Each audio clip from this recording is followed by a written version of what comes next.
Yeah, thank you very much for the introduction and for this unusual venue experience. My name is Raitis Linde, and by day, as mentioned, I am part of the user experience design management team in insurance, where we deliver insurance service experiences in Baltic and Scandinavian markets. By night, I am one of the co-organizers of the UX UI Riga design community, where we try to bring together designers, creatives that together create digital services in order to learn from each other, encourage each other, and contribute to the communities and organizations where we are working in. So hopefully today I succeed in bringing in design community's perspective and raise awareness of how close collaboration between the government and the brightest minds in tech and design can move us forward to ensure that state services work for everyone.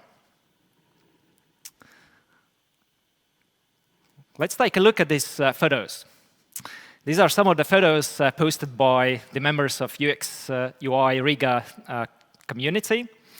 And probably every one of us can imagine ourselves using the public services and products and having all those little annoyances, inconveniences, peculiarities, just like in these pictures.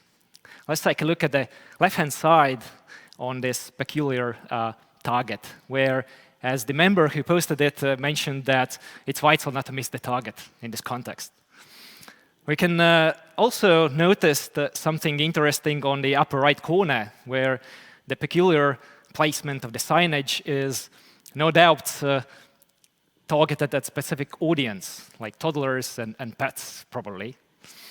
So all of us can notice annoyances like these, especially after the fact, after they are delivered and built and provided in the use.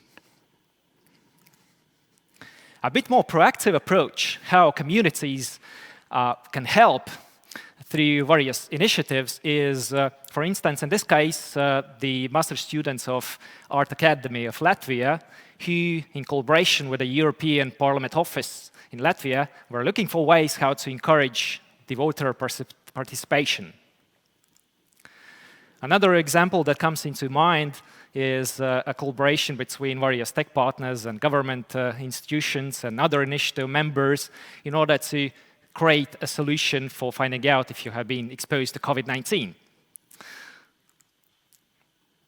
And again, another example that comes in mind is the invitation and initiative from Ministry of Health that in January was inviting the professionals from IT sector to participate in technological solution idea development for the mass vaccination system.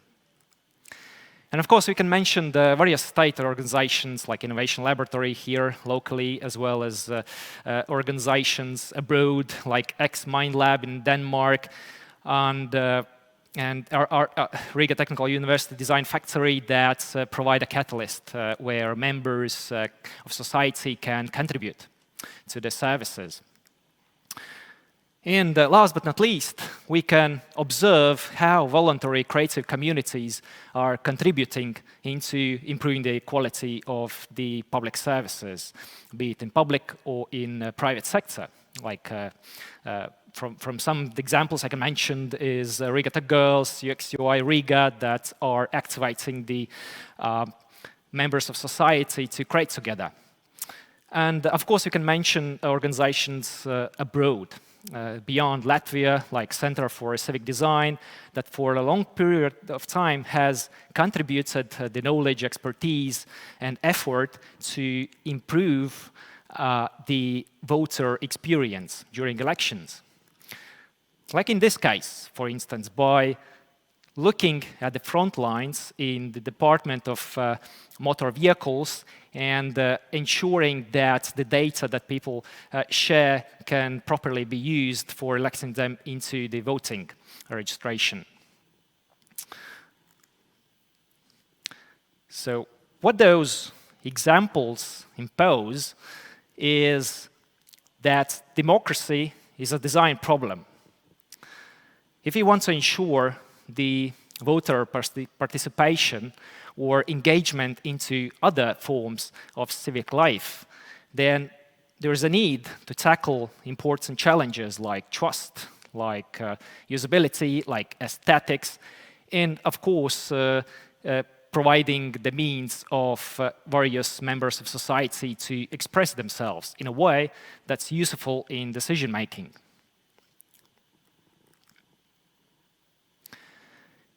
And as probably every member of the design community will assure, is that it's like every design problem. It's messy, just on a bigger scale. If you look at the design processes on a paper, it may seem simple, linear, structured, orderly, with the discovery in the beginning, the execution in the end.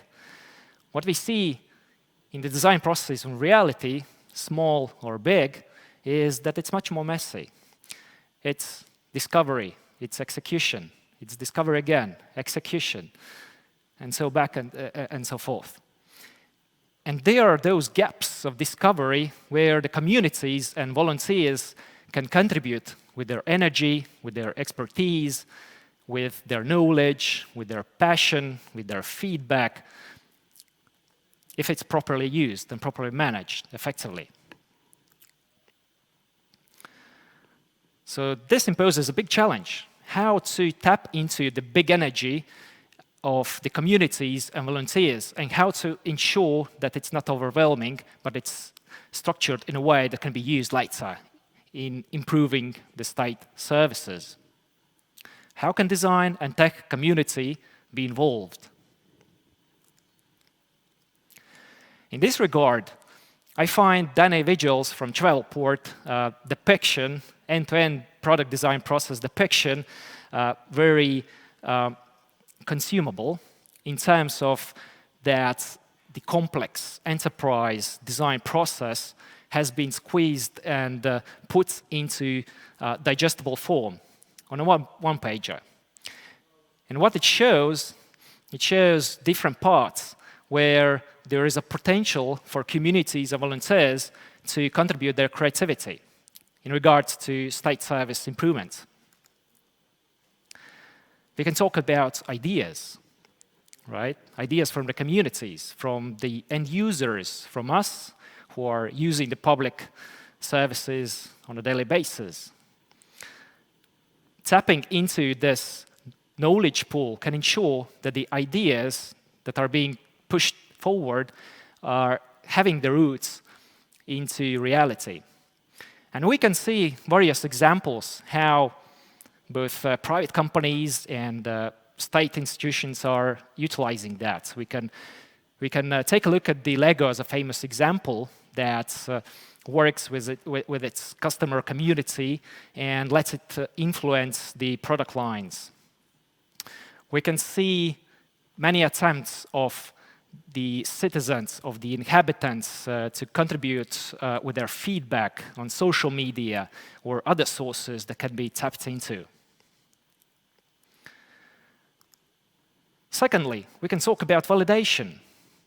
How to check and validate ideas on a smaller scale in society.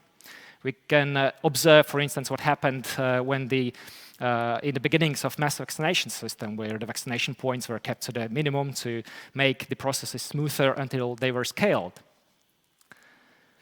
We can take a look at the co-creation activities. We can involve the volunteers and society through that. There are many examples in the design community that we have observed where the designers are offering their free time and passion and creativity to improve the state services. For instance, like the eligible expense application for the state revenue service here in Latvia. We can see also the invitations and initiatives from the government institutions, like before mentioned the example of Ministry of Health inviting IT professionals to participate in giving inputs for the requirements for the mass vaccination system. And we, of course, can talk about the very end, about the feedback, continuous feedback loops, providing tools for various members of society to provide their feedback. And not only those who are tech-savvy, but also those who have opinions and experiences but don't have a means of expression yet.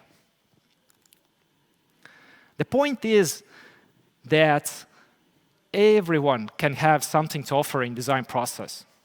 And by involving the variety and rich experiences of various members of society, we can make sure that the services and products that are being released in the public space are sustainable,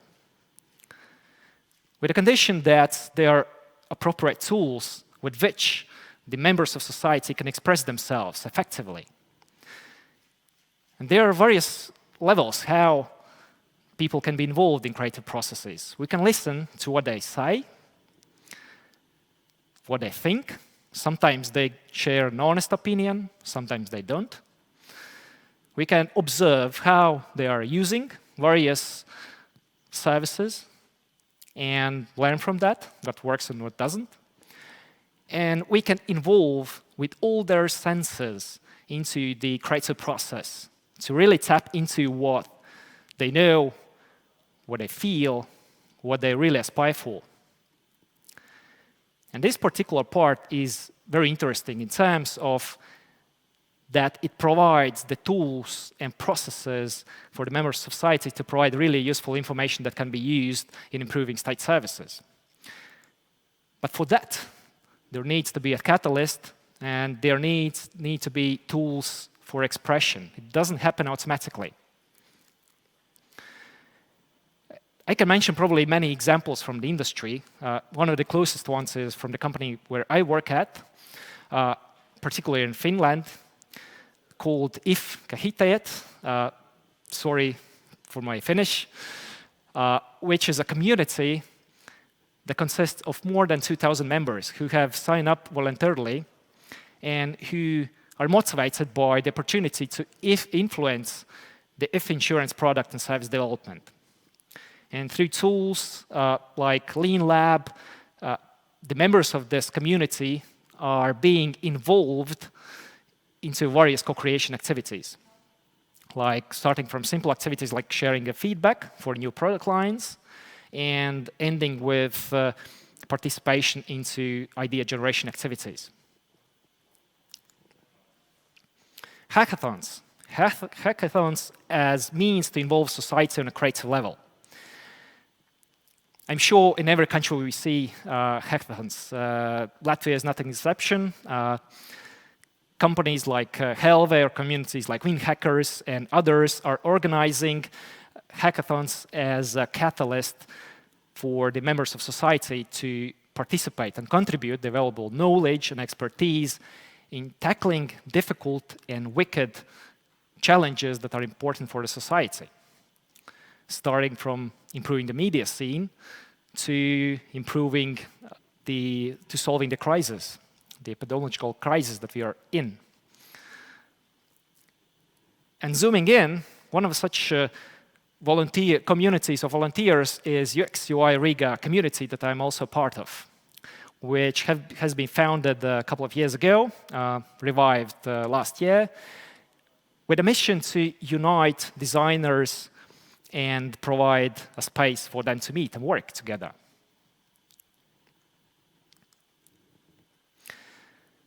So our mission is to bring together designers who practice human-centered values and provide them an open and safe space for sharing with each other, encouraging each other on creating together.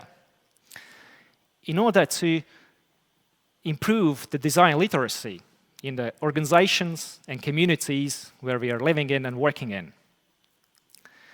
And as often behind the communities like these, there are people.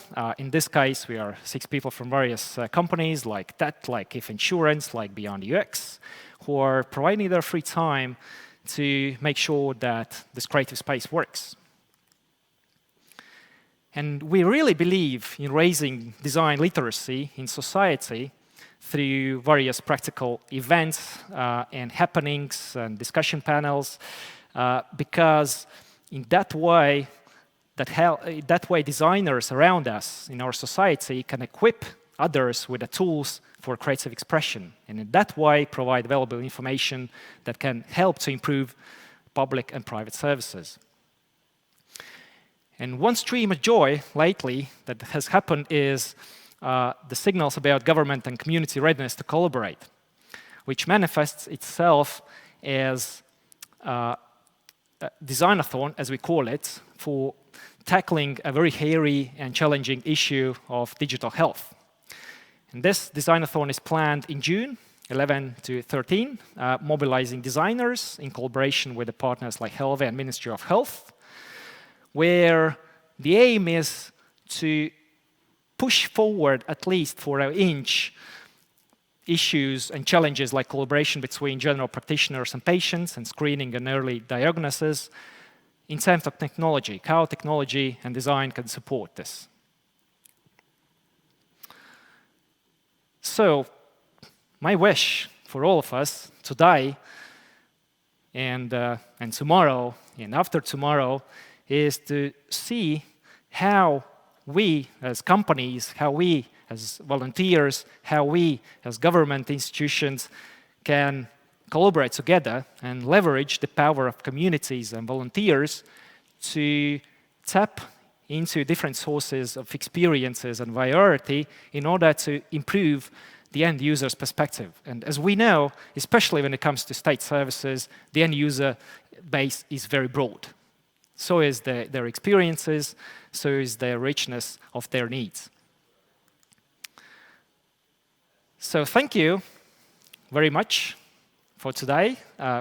And regarding Health Designathon updates, feel free to follow them in UI UX Riga community Slack or in social media or whatever media is convenient to you. So let's create together and let's tap into rich experiences of our communities. Thank you.